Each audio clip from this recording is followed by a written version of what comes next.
especial aos moradores e moradoras do Monte Ibérico, que ocupam mais uma vez o plenário desta casa. E eu quero iniciar minha fala dizendo que, no meu entendimento, é sim uma questão muito política isso que está acontecendo.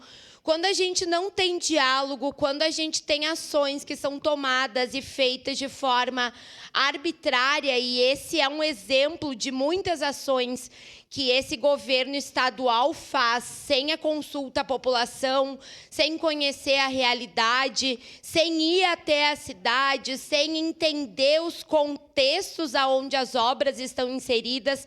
As poucas obras que são feitas descoladas, desgrudadas do diálogo e da realidade. E, no meu entendimento, isso é sim uma questão política. É sim uma decisão política não dialogar com a população. É sim uma decisão política quando tu toma o lado de um governo que não tem abertura com as pessoas. Então, é inegável que a gente precisa parabenizar muito a população, as pessoas de Monte Ibérico, que se mobilizaram, que fizeram uma mobilização gigantesca na semana passada e que, desde então, estão presentes no plenário desta casa e que fizeram com que esse pedido de informação viesse para a discussão, levando nós todos a estarmos debatendo esse assunto que nos salta os olhos para a questão dos acessos de todos os nossos bairros, que são muito perigosos. Cada um de nós mora em uma comunidade e sabe o receio de algum acesso. Eu sou moradora do Serrano. Ali na Rota do Sol tem um acesso que é muito perigoso, que já gerou muitas mortes, que geram muitos acidentes. E é isso, Monte Ibérico passava pela mesma questão.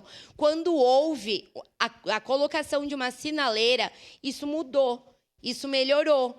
Então, aqui, a gente não pode só discutir de forma técnica essa questão, a gente tem que também discutir de forma humana. Quando a gente tem, na prática, algo que solucionou um problema, a gente não pode retroceder. A obra é muito importante. A duplicação ela é importante não só para os moradores e moradoras do Monte Ibérico, mas para Caxias do Sul como um todo, tendo em vista que aquela via ali é uma via muito utilizada. Mas a gente não pode botar esse avanço no que diz respeito às questões técnicas da via, em detrimento do retrocesso e da retirada de uma sinaleira que gera segurança para os moradores daquele local. Então, quero parabenizar a vereadora Sandra, vereador João Ues, pela apresentação desse pedido de informação muito completo, que eu acho que demonstra muito as nossas insatisfações.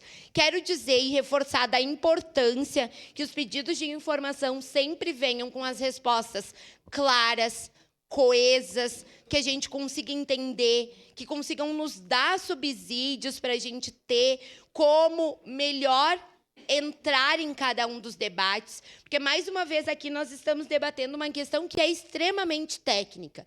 E, para a gente conseguir debater ela com muitos elementos, a gente precisa da resposta desse pedido de informação de forma completa, que não é obrigatória, mas que a gente espera muito que venha antes dos 30 dias, porque aqui não é um pedido dos 23 vereadores, aqui é um pedido de toda uma comunidade que está se mobilizando há muito tempo e que lá em 2014 também se mobilizou para ganhar essa sinaleira. Então, o que a gente tem aqui é exemplo de mobilização social, de mobilização popular, mas a gente também tem exemplo de um governo estadual desgrudado da realidade das pessoas, que não dialoga, que só olha de forma técnica, de forma eleitoreira para as coisas e que não olha a viabilidade humana de cada obra que vai ser feita. Então, eu acho que a gente não pode, em nossas falas, deixar a questão de que não é político. Tudo o que é feito é político. Qualquer obra, qualquer poste, qualquer fala que a gente traz aqui para dentro desse plenário, qualquer coisinha, qualquer buraco, qualquer poda que é feita é política. Então, essa é uma questão política que precisa da nossa atenção e que está ganhando a nossa atenção graças à mobilização dos moradores e moradoras do Monte Ibérico. Então, contem com esta casa. Faço mais uma vez os votos para que esse pedido de informação seja respondido quanto antes, da maneira mais clara possível, por entender a importância dele para a vida das pessoas. Muito obrigada. Obrigado, vereadora Estela Balardim. Próxima vereadora inscrita, vereadora Andressa Marques, com a palavra. Senhor presidente,